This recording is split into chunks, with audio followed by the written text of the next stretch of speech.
অসুস্থতার কারণে তারাবি যদি 20 রাকাত না পড়তে পারি তাহলে কত রাকাত পড়া উচিত? সুন্নাত সালাত অবস্থায় ফরজ সালাত শুরু হলে কি করব? সিয়ামরত মহিলার দিনের বেলা পিরিয়ড শুরু হলে দিনের বাকি অংশ না খেয়ে থাকতে হবে। রোজা থাকা অবস্থায় হাতের বা পায়ের নখ কাটা যাবে কিনা? রোজা রেখে ঠোঁটে পেট্রোলিয়াম জেলি ব্যবহার করা যাবে কিনা? আমার বাবু হয়েছে 1 মাস, আমি এখন সুস্থ, আমি কি রোজা রাখতে পারবো? তারাবিতে আমরা যে দোয়া পড়ি এবং মোনাজাতে যে দোয়া করি এটা সুন্নাহ সম্মত কিনা? তারাবি নামাজ একাকি পড়লে কেরাত উচ্চস্বরে পড়বো নাকি মনে মনে পড়বো? রোজা অবস্থায় আতর বা পারফিউম করার বিধান, রোজা রাখা অবস্থায় স্বপ্নদোষ হলে রোজা থাকবে কিনা? কেউ যদি ফরজ সালাত আদায় না করে রোজা রাখে তার রোজা রাখার যৌক্তিকতা কতটুকু? আমি গর্ভবতী, আমার বমি হয়, মাথা ঘুরে, তাহলে আমার রোজার বিধান কি? রোজা অবস্থায় স্ত্রীর কতটুকু কাছাকাছি যাওয়া যাবে? গর্ভবতী 9 মাসের সময় রোজা না রাখলে গুনাহগার হবে কিনা? আমাদের মসজিদে খুব দ্রুত তারাবি পড়ে, তাই বাসায় পড়লে কি সমস্যা হবে?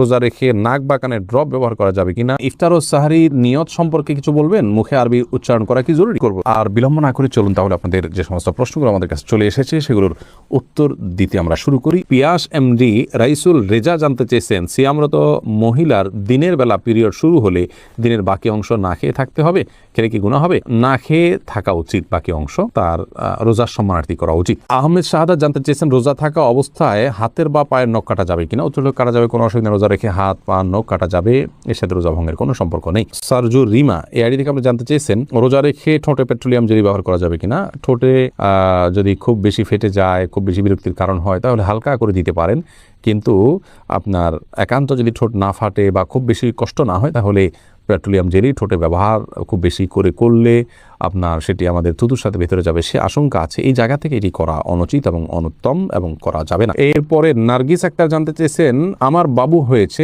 1 মাস, আমি এখন সুস্থ, আমি কি রোজা রাখতে পারবো? হ্যাঁ, অবশ্যই। বাবু 1 মাস হলে বাবুকে দুধ পান করলে আপনি রোজা রাখতে পারবেন, এমন কোনো কথা নেই।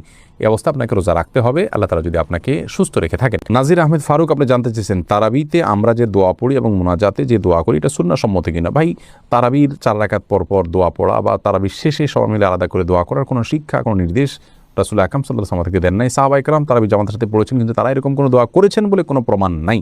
আর শরীরে কোনো কিছুর প্রমাণ না থাকলে ইবাদতের মধ্যে কোনো ইবাদতের মূল স্ট্রাকচার বা পদ্ধতির মধ্যে কোনো কিছু হাদিসে না থাকলে সেটাকে আমরা ইবাদতের অংশ হিসাবে যুক্ত করা এটা সঠিক কাজ নয়।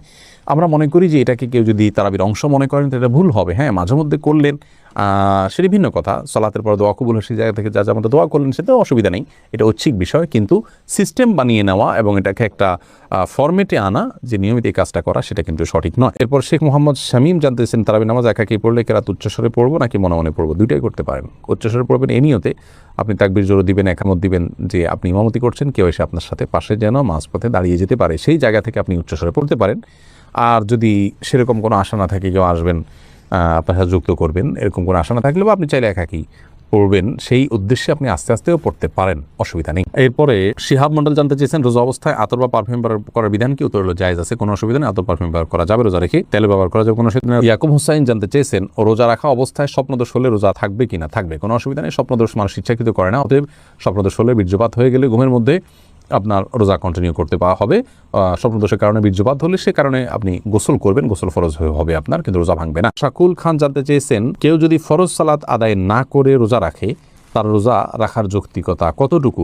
তিনি রোজা রাখছেন, একটা ফরজ আদায় করতেছেন, এজন্য আমরা অবশ্যই তাকে অ্যাপ্রিসিয়েট করবো যে তিনি অন্তত একটা ফরজ আদায় করতেছেন।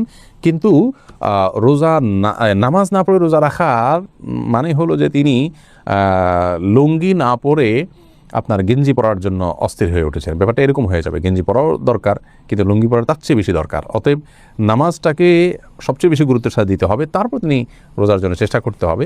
নামাজ না পড়ে রোজা রাখা এটা হলো নামাজের গুরুত্ব বা সালাতের গুরুত্ব না বুঝার কারণে। আল্লাহ তাআলা আমাদের ভাইকে বোঝার তৌফিক দান করুন। ত্রিহান আপনি আইডি থেকে জানতে চান, আমি গর্ভবতী, আমার বমি হয়, মাথা ঘুরে, তাহলে আমার রোজার বিধান কি? যদি বমি হয় এতে রোজা ভাঙবে না, ইচ্ছাকৃত বমি না করলে রোজা ভাঙবে না। হাদিসে নবী সাল্লাল্লাহু আলাইহি ওয়াসাল্লাম বলেছেন, যে ব্যক্তির বমি হয় তার রোজা ভাঙবে না, যে ইচ্ছাকৃত বমি করে হাত দিয়ে বা বের করে তার রোজা ভাঙবে।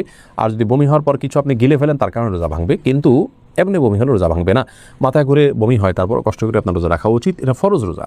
এখানে কার্পণ্য করা উচিত নয় এবং ত্রুটি করা উচিত নয়। আল্লাহ আমাদের তৌফিক দান করুন। এমনি হাসানুল করিম জানিয়েছেন, রোজা অবস্থায় স্ত্রীর কতটুকু কাছাকাছি যাওয়া যাবে? রোজা অবস্থায় স্ত্রীর সাথে সম্পূর্ণ পাশাপাশি শোয়া যাবে, থাকা যাবে, এমনকি চুম্বনও করা যাবে, আলিঙ্গনও করা যাবে, কোনো অসুবিধা নেই। শুধুমাত্র স্ত্রীর সহবাস সেটি করা যাবে না। সহবাসটা যাতে না হয় সেই জিনিসটি খেয়াল করতে হবে। লজ্জাস্থানের মিলন সেটি সরাসরি হারাম, বীর্যপাত না হলেও শুধু সম্মিলনটাই হারাম। এছাড়া আলিঙ্গন চুম্বন হতে পারে। আমাদের আয়েশা রাদিয়াল্লাহু আনহা বলেছেন যে নবী সাল্লাল্লাহু আলাইহি ওয়াসাল্লাম রোজা রাখা অবস্থায় স্ত্রীদের আদর সোহাগ তিনি করতেন, এটি জায়েজ আছে। তবে কেউ যদি সেটি করতে গেলে নিজেকে নিয়ন্ত্রণ করতে পারবেন না এমন আশঙ্কা হয়, তাহলে তার জন্য এটি করা জায়েজ নাই। সাদ্দাম হোসেন জানতে চেয়েছেন, গর্ভবতী 9 মাসের সময় রোজা না রাখলে গুনাহগার হবে কি না? 9 মাসের সময় যদি রোজা রাখলে তার অসুবিধা হয়, সন্তানের বড় কোনো রিস্ক থাকে অথবা তার শরীরে বড় ধরনের কোনো রিস্ক থাকে, যেটা একজন দিনদার একজন মুসলিম ডাক্তার তাকে সাজেস্ট করেন, তাহলে সেক্ষেত্রে রোজা না রাখলে গুনাহগার হবেন না। কিন্তু এই রোজাগুলো তাকে পরবর্তীতে রেখে দিতে হবে। অহেতুক আপনার ভয় থেকে যে হতে পারে ক্ষতি, এরকম নিছক আশঙ্কা থেকে বা আপনার সন্দেহের কারণে রোজা না রেখে থাকা জায়েজ নয় গর্ভবতী মায়ের জন্য। রাখলে যদি নিশ্চিত ক্ষতি হবে বা প্রবল সম্ভাবনা থাকে, সেক্ষেত্রে তিনি রোজা না রাখতে পারেন। আশরাফুদ্দিন জানতে চেয়েছেন, আমাদের মসজিদে খুব দ্রুত তারাবি পড়ে, তাই বাসায় পড়লে কি সমস্যা হবে? আপনি যদি এত দ্রুত তারাবি পড়ে যে নামাজ হয় কিনা টেনে সন্দেহ হয়, মানে রোকনগুলাই ঠিক মতো করে না, দাঁড়ায়া একটু অপেক্ষা করে, এটা করে না, রুকুতে আপনার যতটুকু না অপেক্ষা করে না ততটুকু করে না, এত দ্রুত যদি করে অনেক সময় রুকু থেকে উঠে সাথে সাথে চলে যায়, একটু 1 সেকেন্ড অপেক্ষা করে না, এরকম করলে তো তার নামাজই হয় না। এরকম ব্যক্তির পিছনে না পড়ে বাসায় পড়া উত্তম। কিন্তু যদি একটু তেলাওয়াতটা তাড়াহুড়া করে, কিন্তু এত তাড়াহুড়া করে না যে নামাজ বিশুদ্ধ হয় না, তাহলে সেক্ষেত্রে আপনাকে জামাতের সাথে আদায় করাটাই উচিত হবে, উত্তম হবে। যদিও তারাবির নামাজ কেউ জামাতের সাথে আদায় না করলে কোনো গুনাহ হবে না, তার মধ্যে তিনি একা পড়তেও পারবেন, কিন্তু জামাতের নামাজ অবশ্যই 27 গুণ বেশি সওয়াব রাখে। মেহেদি হাসান মির্জা জানতে চেয়েছেন, রোজা রেখে নাক বা কানে ড্রপ ব্যবহার করা যাবে কিনা? ভাই মেহেদি হাসান, রোজা রেখে নাকে ড্রপ দিতে পারবেন না, কারণ নাকে ড্রপ দিলে সেটা গলায় যেতে পারে। নবী সাল্লাল্লাহু আলাইহি ওয়াসাল্লাম বলেছেন, ওয়ামাদমিদ ইল্লা আন তাকুনা সাইমান, তুমি কুলি করবে কিন্তু রোজাদার হলে গড়গড়া করতে যাবে না, কারণ গড়গড়া করলে ভিতরে পানি যেতে পারে। নাকে ড্রপ দিলে সেটা যেহেতু ভিতরে যেতে পারে, অতএব সেই জায়গায় এখানে নাকে ড্রপ দেওয়া যাবে না রোজা রেখে। কিন্তু কানে ড্রপ দিতে পারেন, চোখে ড্রপ দিতে পারেন, যে চোখের সাথে আপনার আমাদের গলার সম্পর্ক নেই, কানে ড্রপ দিতে পারেন, সেটারও সরাসরি সম্পর্ক নেই। যদি আপনি গলায় স্বাদ অনুভব করেন ড্রপ দেওয়ার পরে কানে বা চোখে, তাহলে সেক্ষেত্রে আপনি সে রোজা আবার রেখে দিবেন, কিন্তু নাকে দিতে পারবেন না, যেহেতু নাকে দিলে সেটা ভেতরে যায়। এরপরে সাইদুর রহমান জানতে চেয়েছেন, ইফতার ও সাহারির নিয়ত সম্পর্কে কিছু বলবেন? মুখে আরবি উচ্চারণ করা কি জরুরি? ভাই সাইদুর রহমান, নিয়ত হলো ইচ্ছা করার নাম। নিয়ত শব্দের অর্থ হলো ইচ্ছা করা, আর ইচ্ছা মানুষ মন দিয়ে করে। আমি ইচ্ছা করেছি, অর্থাৎ আমি মনে মনে কোনো প্ল্যান করেছি, এটার নামই হলো নিয়ত করা। রোজার নিয়ত করতে হবে অন্যান্য সমস্ত আমলের মতো, ইন্নামাল আমালু বিন্নিয়াত, সমস্ত আমলের নিয়তের উপর নির্ভরশীল। নিয়ত না থাকলে কোনো আমলই গ্রহণযোগ্য হবে না। কিন্তু নিয়তের মানে এই নয় যে মুখে উচ্চারণ করতে হবে। শরীয়ত আমাদেরকে মুখে উচ্চারণ করে নিয়ত করার কোনো শিক্ষা দেয়নি, এবং রোজার জন্য আলাদা কোনো নিয়তের শিক্ষা আল্লাহ তাআলা দেননি। নামাজের ক্ষেত্রেও কোনো নিয়ত, রোজা মুখে নিয়ত করার কোনো শিক্ষা আল্লাহ তাআলা দেননি। অতএব আমরা মনে মনে আমি যে রোজা রাখছি এটাই আমার নিয়ত হিসেবে যথেষ্ট হবে। আপনি ভোর রাতে কেন খেতে উঠেছেন? রোজা রাখার জন্য উঠেছেন, এর মানে হলো আপনার রোজা রাখার ইচ্ছা আছে, বাস নিয়ত আছে।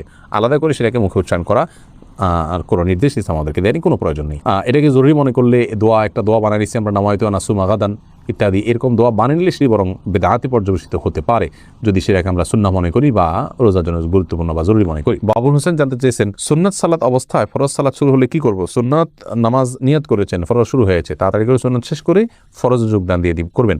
আর উলামায়ে কেরাম আমরা অনেকে বলেন অবস্থা নামাজ ছেড়ে দিয়ে ফরজে যোগদান করবেন, কারণ তারা বলেন ইদা উকিমাতিস সালাতু ফালা সালাতা ইল্লাল মাকতুবা। নবী সাল্লাল্লাহু আলাইহি ওয়াসাল্লাম হাদিসের মধ্যে তিনি বলেছেন, যখন নামাজের ইকামত শুরু হয় তখন কোনো নামাজ নাই ফরজ ছাড়া, অতএব আপনি ছেড়ে দিয়ে ফরজ চলে যাবেন, এটা তারা বলেন। তো আমরা মনে করি আল্লাহ তাআলা বলেছেন, ওয়ালা তুবতিলু আমালাকুম, তোমরা তোমাদের আমল নষ্ট করে ফেলো না। আপনি নামাজ শুরু করেছেন, এখন নষ্ট করে ফেলবেন না। অতএব নামাজকে দ্রুত শেষ করে আপনি ফরজে যোগ দিবেন। আর নবী সাল্লাল্লাহু আলাইহি ওয়াসাল্লাম যে বলেছেন ইকামত শুরু হলে আর কোনো নামাজ নয়, তার মানে অন্য কোনো নামাজ শুরু করা যাবে না, আগে থেকে করে ফেললে এটা শেষ করে নেবেন। এটাই অধিকতর বিশুদ্ধ এবং যুক্তিযুক্ত বলে আমরা মনে করি। সেদিন আপনি জানতে চেয়েছেন, অসুস্থতার কারণে তারাবি যদি 20 রাকাত না পড়তে পারি তাহলে কত রাকাত পড়া উচিত? তারাবি 20 রাকাত না পড়তে পারলে যতটুকু তৌফিক হলো ততটুকু পড়বেন। তারাবির রাকাত ফুলফিল না করলে যে কোনো গুনাহ হবে এমন না, ফরজ রোজার মতো।